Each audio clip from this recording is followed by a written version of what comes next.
Welcome to another episode of Hackers, Misadventures in Scale Modeling. Today we're going to be looking at the Special Hobbies 1/32 scale Tempest Mk.II. Now, this kit I've been looking forward to building as I've built one in 72nd scale many years ago. So let's go look and see what we have, shall we? Now, this is a rather large box, so let's see if we could get this open.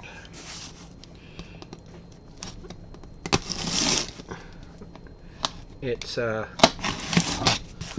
packaged for sure.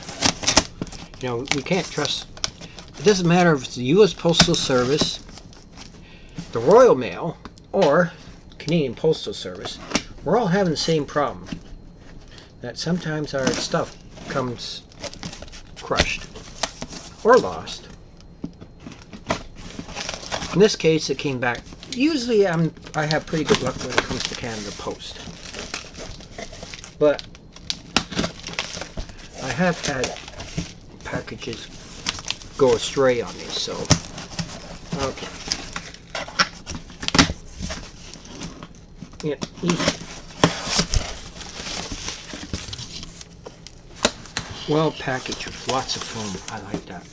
I keep the foam because I never know when I'm going to have, when somebody wants something that I have and I don't need anymore, I can ship it. Alright.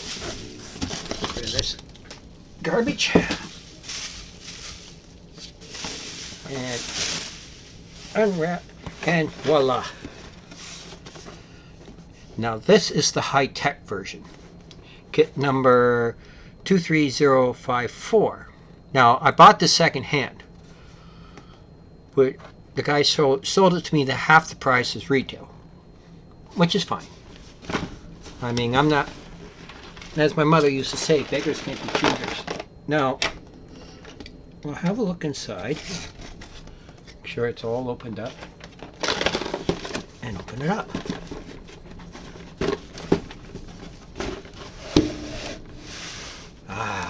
Look at that.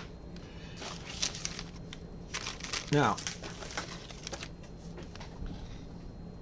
oh, he gave me some extra decals from Hannes with some different aircraft on it. I think, if I'm not mistaken, I did a 72nd scale one years ago in this scheme.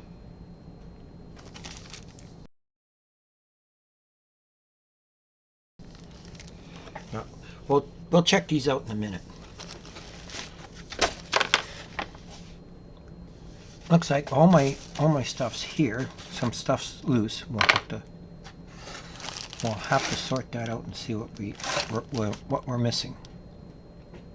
Now, I've heard that this kit is it's not a dog. It's just a bit of a little bit harder to build. Some seams don't line up in that, which is fine. I like a challenge. Like I said before, I'm demented. Anyways, we get the layout. The instruction sheet starts out with us getting the layout of the parts. That include, and this is what I was saying about the 72nd scale one. I like the tubular structure on the inside separate. Now, hopefully, knock on wood, we'll get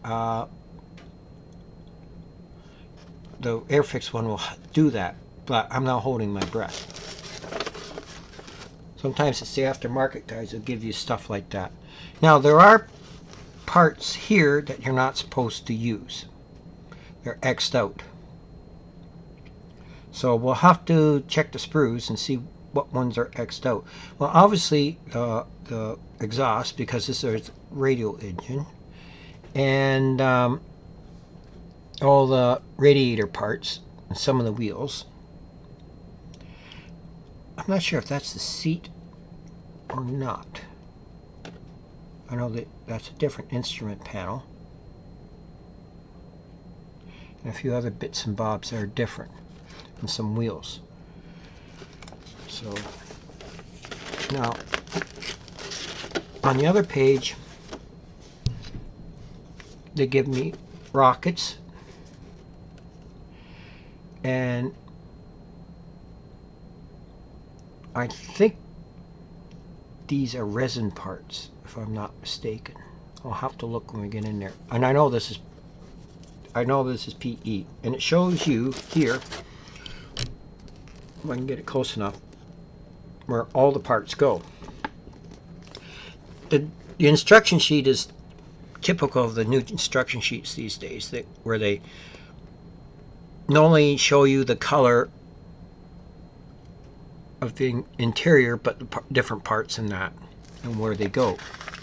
This is what I love about the new CAD. It's great for this. It makes the instruction sheets a whole lot easier to follow. The only problem I had sometimes with this is that they didn't catch some of the instruction errors, what part goes where. Anyways, I'm looking at this and it's like, this is what I would have liked to see in the 72nd scale kit. Now, some of you may say, well, you know, it'd be pretty thin to do it, but they have done it. And with the modern techniques in CAD and stuff like that, they can produce some details in 72nd scale kits you only find in 1/48 scale kits. And that holds true for 1/48 scale kits too. The technology has allowed model companies to produce details that you only find in 1/32 scale kits. It's just a matter, I think it just boils down to a matter of cost and getting it out.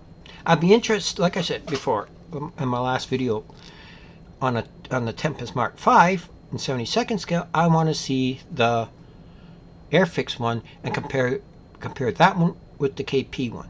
I also have buried in my stash here someplace the old Matchbox Mk.II. So I originally got that one so I could graft the nose off of that kit onto a decent Mk.V, plus the wing radiators. Anyways, we digress. So we got the cockpit assembly and then putting it in the fuselage. Now the fuselage is a standard fuselage. They're doing, KP did the same thing as everybody's done with these kits, is that the main body of the Tempest is the same as the main body is the same between the Mk.V, the Mk.II, and the Mk.VI. Or is it Mk.IV? I don't know, we have to look. Anyways, it doesn't tell you what color to paint the interior. Excuse me, I'm sorry.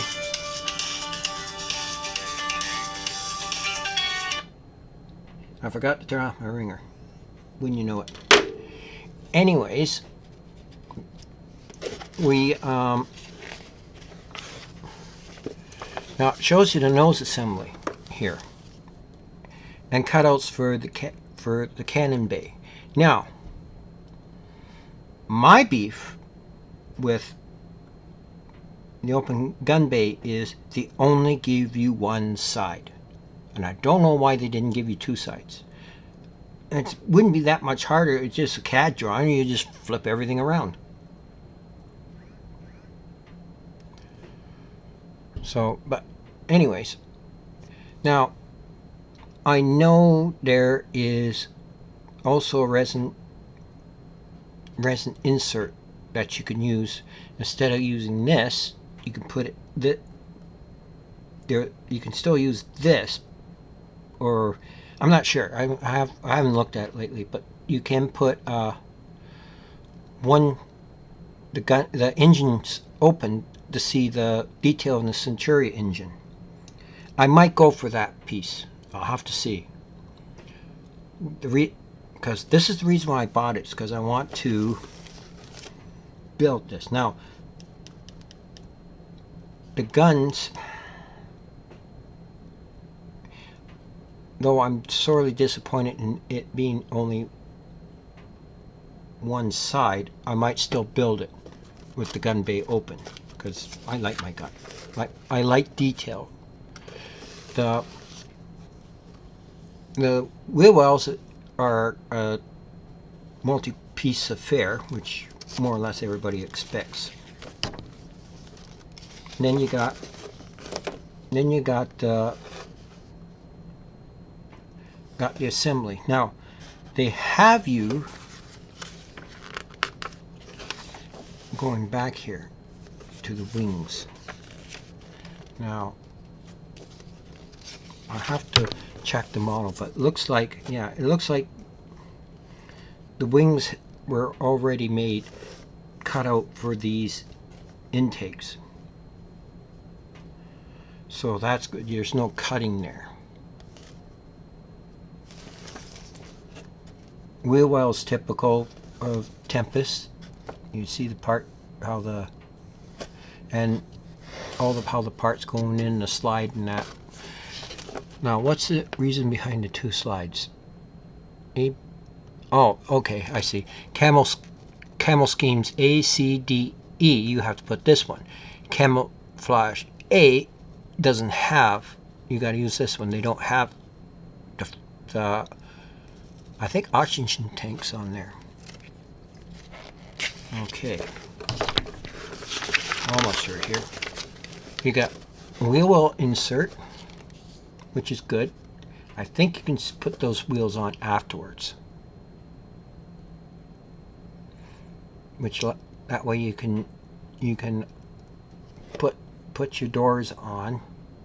What I use when I temporarily put doors and landing gear covers on, stuff like that, I use the liquid masking from Gunzi. It's the green one. I haven't got it out, so I can't show you, but I use that one and I let it dry. And if you use just a tiny amount so it doesn't leak out the seams, it will hold the part in place while you're painting, and it's so easy to pop out afterwards. Now you got the windscreen put on. It looks like here that the cockpit's painted black. Now there is an article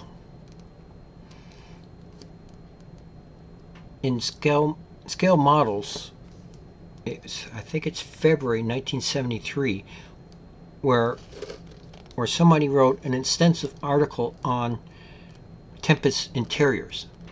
It seems no one, if I can't remember exactly what it is, I'm still looking for somebody to give me the copy of the article or the magazine itself, but it seems to me that there's several different cockpit colors depending on the mark. So I have to, not questioning Special Hobbies research, but you always double check yourself, because sometimes they're not always sometimes either you or them are not always right. Now we got into paint schemes. Now I like the silver paint scheme. I can't remember.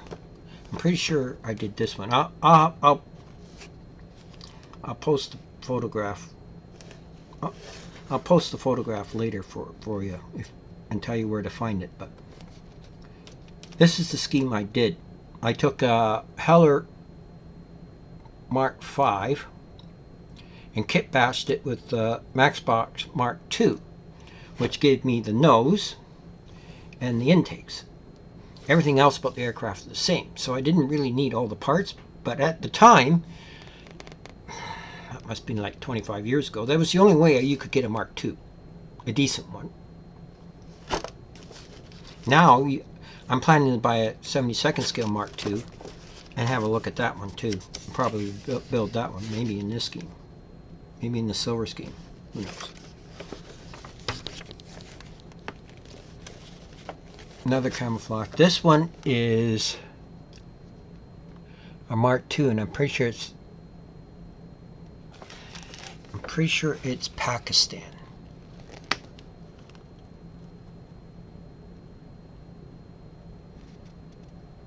Royal Pakistani Air Force, 1948. Okay. So, that is an interesting scheme. I would be interested in that. This one, I'm pretty sure it's the Indian scheme. Let's see.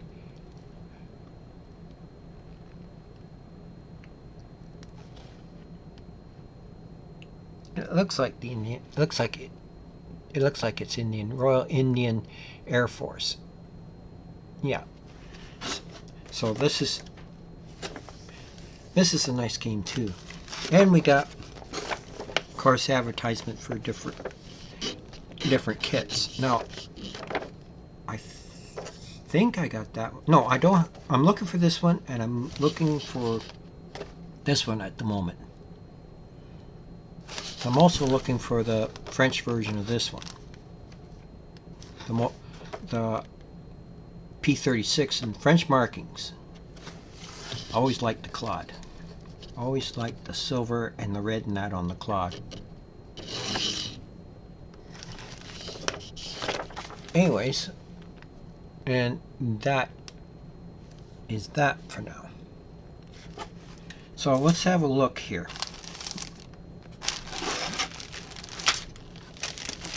Now,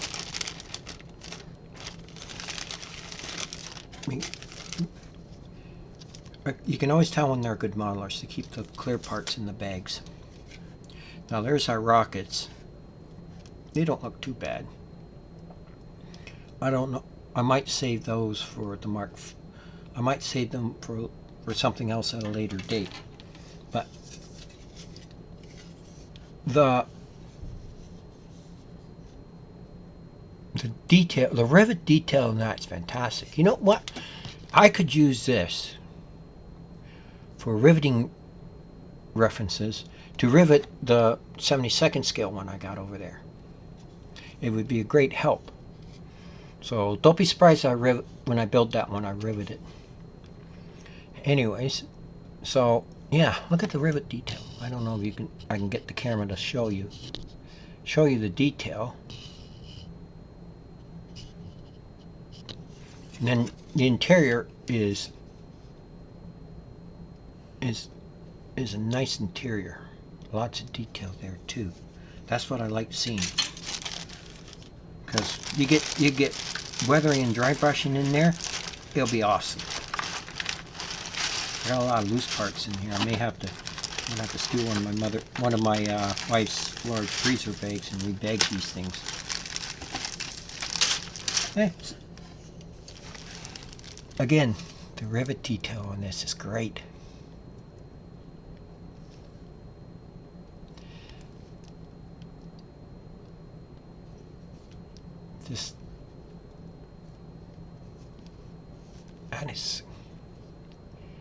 I like this. Excuse me while I'm salivating because I want to build this thing. I originally, before Special Hobbies was bringing this kit out, I had notions of kit bashing. Like this is even before West Coast Models even put out their Mk.II Tempest and 132nd scale. I had thoughts of kit bashing the Revell Typhoon with the Hobbycraft Sea Fury, which would give me the same thing. But because the wings are the same, it's just that if I can show, I showed you this before, but I'll show you again. Let's have a look underneath here. Okay, we'll use this part here. On the Tempest, these edges were apart. Had its thing, but because we're making the Sea Fury based on the Tempest, they had to shorten the wings to be able to be used for carriers. Even if they did fold the wings would be still too high. folded up. So I'm theorizing and that they took the centerpiece out to bring the wings in, switched these parts around, and it still maintained the same guns and wheel well details and stuff. So that's, anyways, we digress. Anyways, we'll look at, we got the landing gear here. Got two sets of landing gear. And they both look very, very good.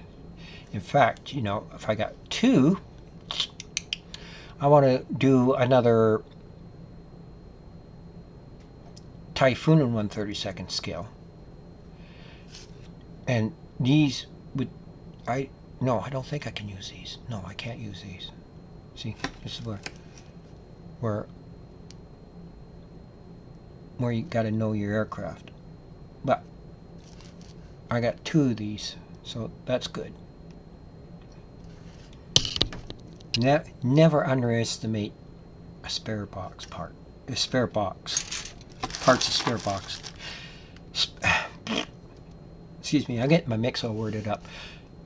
A box of spare parts. Never underestimate that. Cylinders look good. Like, it's not bad, but it does look like it is. You can't see much anyways because you got the propeller on there. I'll have to look and see if the resin one has a new front on it, as well as the side cylinders. But we'll see. But we don't need these. But these will still be good for.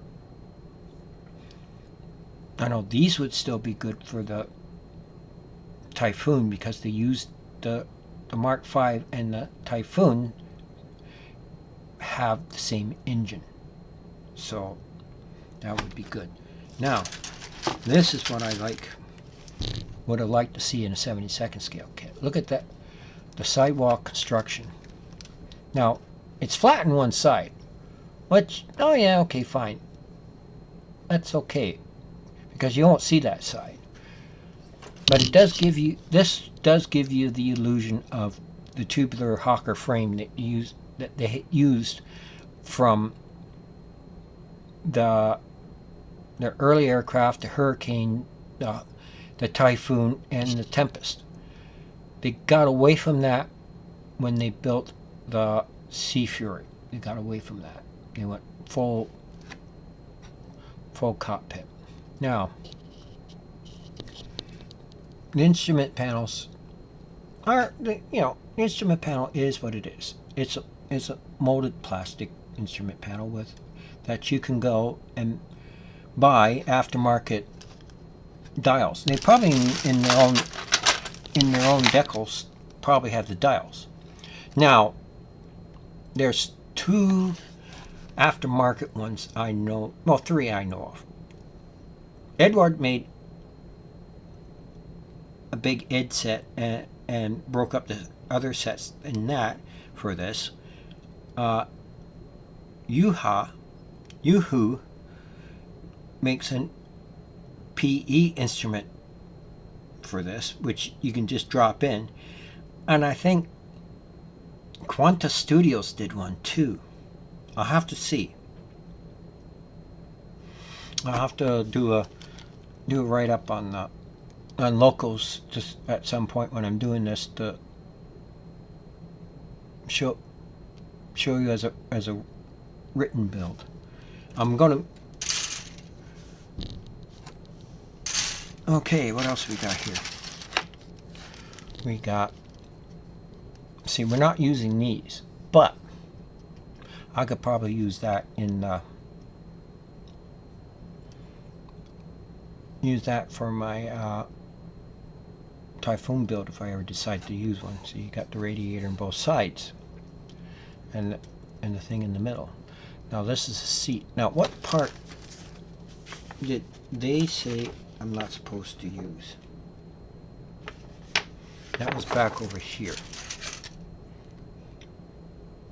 Let's get this thing oriented properly. Yeah. it's this instrument panel you're not supposed to use. You must have another one here someplace. Anyways, nice set of tires. Again, in the spare box I'm having a terrible time today.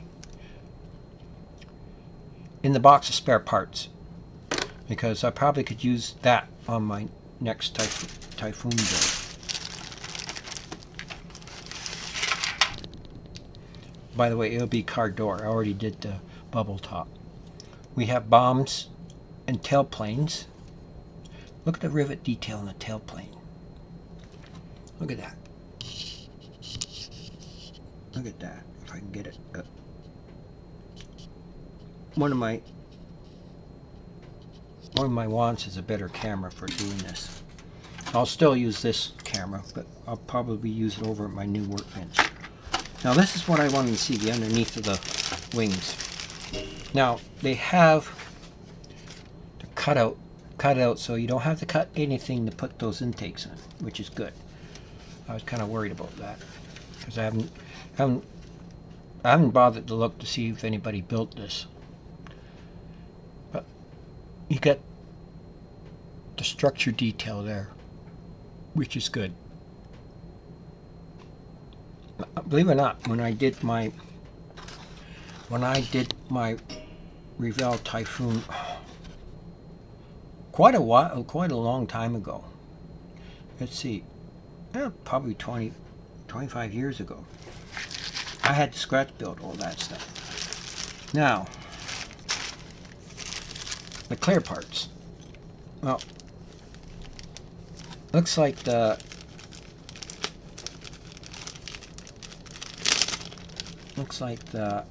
windscreens come loose.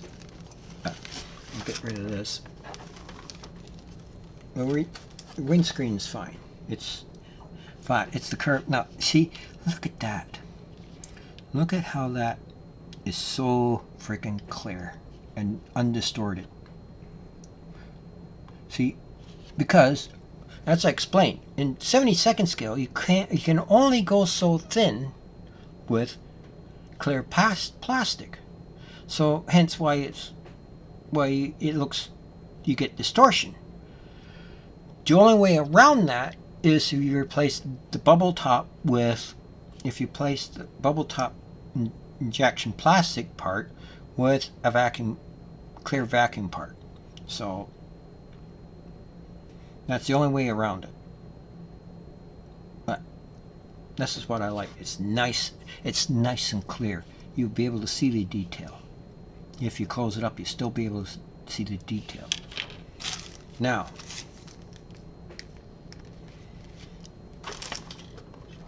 I'm getting a mess here. Oh, there we go. See, I was looking to make sure that windscreen was still in there. Got to put this back in so I don't lose anything. Oh, like I said, I'm gonna have to get some big plastic bags from my wife's stash to hide some of these, put some of these parts back in so they're protected. Like these resin parts. Always shake the bag because you never know when you might have a loose part in there or something broke off. Now, these are the gun bays. Now, you know, being a scratch builder, I would scratch build that without a problem. All I have to do is do my measurements, my cutting and that, and I'll be fine. All I have to do is remember that to reverse everything. See, this is the other ammo part, you see. I'm always curious about what the guns. Now the guns I've always been curious about. You see, another thing I always find amazes me is the cannons, the Hespro cannons. there's a lot of British aircraft that carry these cannons. And what always amazes me is that aftermarket companies they put out 50 caliber all the machine guns for the American aircraft, the cannons and machine guns for the German aircraft, so on and so forth. And same as the British. But when it comes to the Hespro cannon, there's not one aftermarket company that produces them. I think this is Czech Masters stuff. Let me check. There's usually a stamp. But anyways, Czech Masters could make money just on the cannons, but guess not. We got a new seat.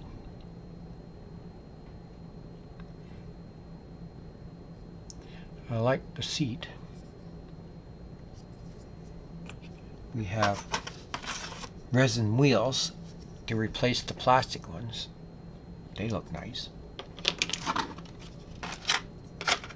And you get two different ones. What's the difference? Not sure what oh, the tire. Is it the tires? Yeah, one's smooth. See, one's smooth and one's got tread. So you have to figure out what version you're building. And I got all these other little pieces here that belong to the kit.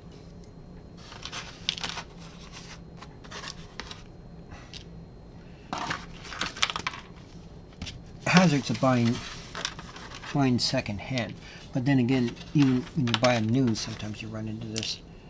Ah, here, what's this? Must be doors. You'll have to look. Oh, he gave me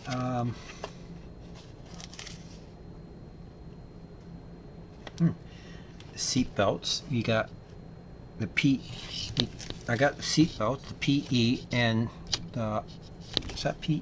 No, that's fiber. I would go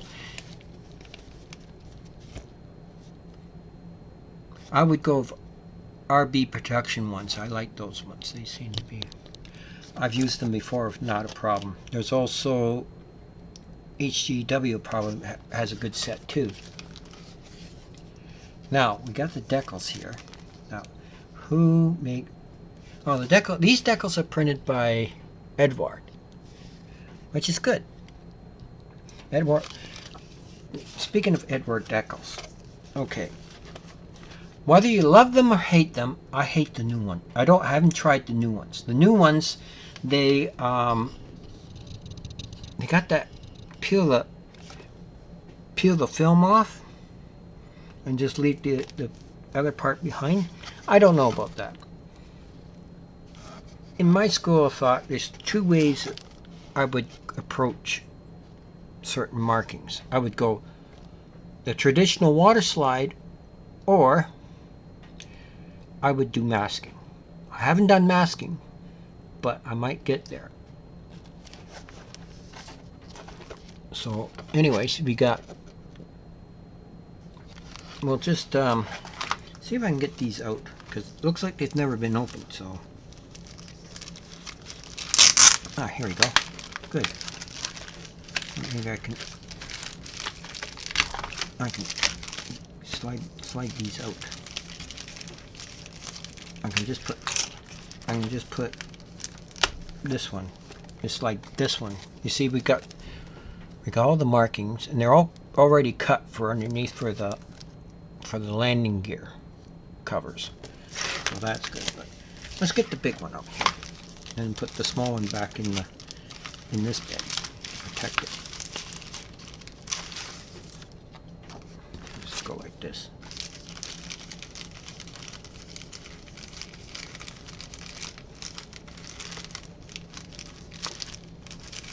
So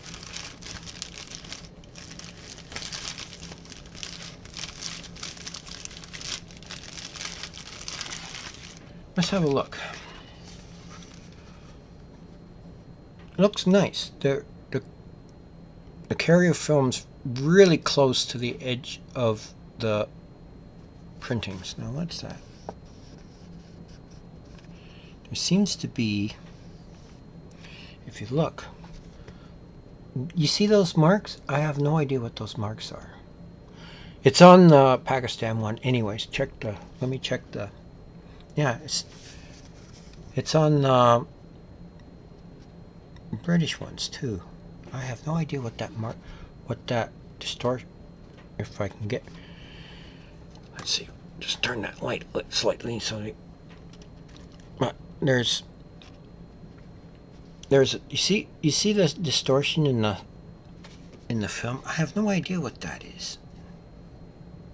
Maybe that's why I got a set of extra decals. We'll check those ones out here. Just give me a sec. I'll put this back in and seal it up again. I mean,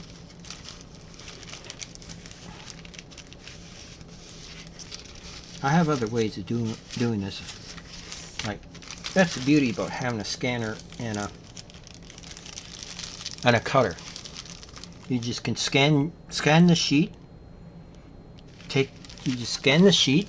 Take these, put them on a plot on the cutting program, and just stick a thing in the thing, and away you go. I've been experimenting, but I was experimenting before, but I kind of run out of time because I ended up moving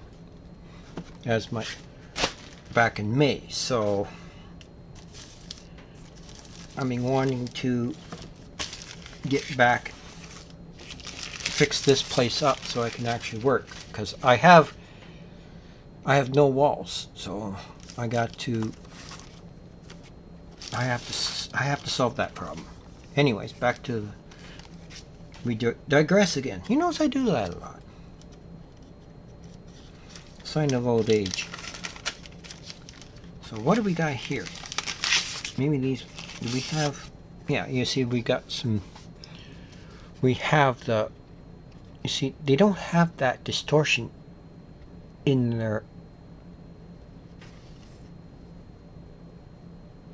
film. An extra decal's always a good, see, they give you this one too, if you ever want to use it. I think it's the same bloody numbers. It's the same, where's the instruction sheet? Did they give you the same? See, this is where I haven't had a chance to look. Well, yeah, I was almost right. You got Mk.II here, and the one in the kit is Mk.II.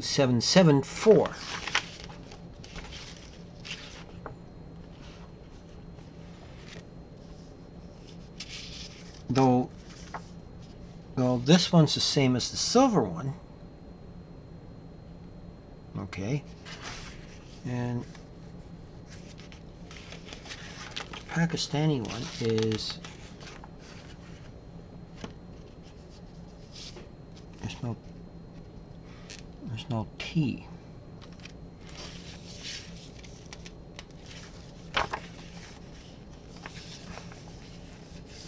It looks like it's just a straight up camouflage, unlike this one that has the T on it. And the number's different.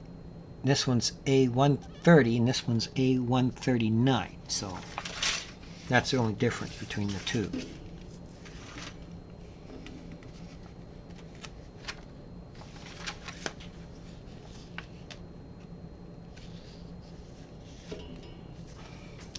So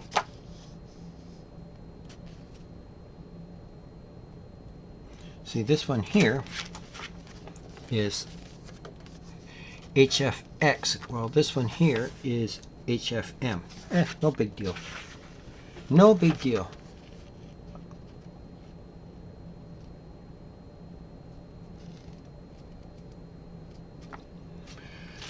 Okay. I think that's about it. Well, you know, you get, then as you notice here, you get all the what the hell is it? Data stencils. That's the word I'm looking for. Get all the data stencils too. Whether I can actually use those or not, I'm not sure. We'll see when we get there. But anyways, that's it for now. I hope you enjoyed this, and just remember, every build is a new adventure. So go make it awesome, and take care of yourselves. And thank you. Remember, go support me on my Locals and Rumble page, and on my Facebook page, Hackers, Misadventures, and Scale Modeling. And have a nice day.